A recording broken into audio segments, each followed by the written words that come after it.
Afati 30 ditor që Universiteti i Prishtinës i ka dhënë Fakultetit të Shkencave Teknike në Mitrovica të Veriut për lirimin e objektit që po e shfrytëzon pa kontratë, po shkon drejt fundit. Nëse kjo hapësirë nuk lirohet, institucioni që vepron në sistemet e Serbisë pritet të përballet me detyrimin për të paguar qira. Më saktësisht, këtë javë s'ka dhënë afati 30 ditor i vendosur drejt këtij fakulteti. Pra bëhet fjalë për një objekt që konsiderohet pronë e Universitetit të Prishtinës, por që prej vitesh përdoret nga Universiteti i Mitrovicës së Veriut, i cili funksionon brenda sistemit arsimor të Serbisë. Kjo situatë është përshkruar nga autoritetet në Prishtinë si një uzurpim i hapur i pronës universitare. Rektori i UP-s Arben Hajrullahu ka dërguar edhe një kërkesë për lirimin e objektit, duke u mbështetur në ligjet dhe procedurat në fuqi në Republikën e Kosovës.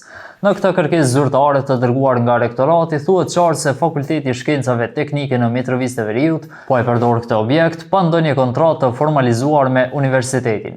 Me fjalë të tjera, objekti është duke u mbajtur nën shfrytëzim pa asnjë bazë ligjore.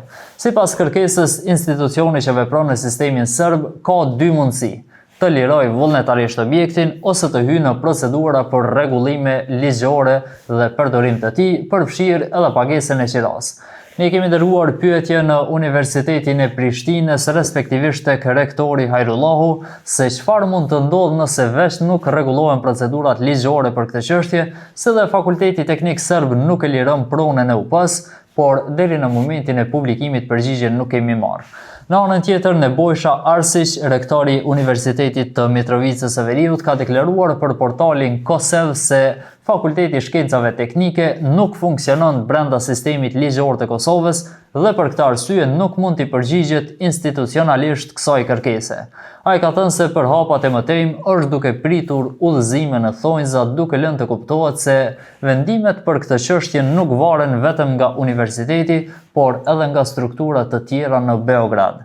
Çështja u tensionua edhe më shumë pasi më 10 shkurtëzyra për Kosovë në qeverinë e Serbisë reagoi duke pretenduar se persona me rroba civile kishin hyrë në ndërtesën e rektoratit në Mitrovica të Veriut për të dorëzuar kërkesën për lirimin e objektit. Kujtojmë që kryeministri Albin Kurti ka deklaruar më herët se sistemi dyfisht i institucioneve, ai i Kosovës dhe ai i Serbisë, nuk është i qëndrueshëm dhe se integrimi i tyre është i domosdoshëm, e sidomos për shëndetësinë dhe arsimin. Sipas tij, ky proces duhet të zhvillohet në koordinim me Bashkimin Evropian e po ashtu edhe në konsultim me përfaqësuesit e komunitetit serb.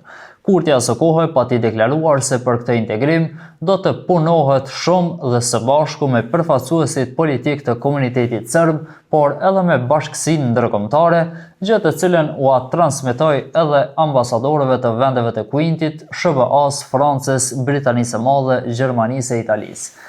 Megjithatë, ende nuk është specifikuar qartë se cilat modele të integrimit janë duke u shqyrtuar. Me afrimin e fundit të afatit 30 ditor, mbetet të shihet nëse objekti do të lirohet më në fund apo nëse uzurpimi do të vazhdojë edhe më tej.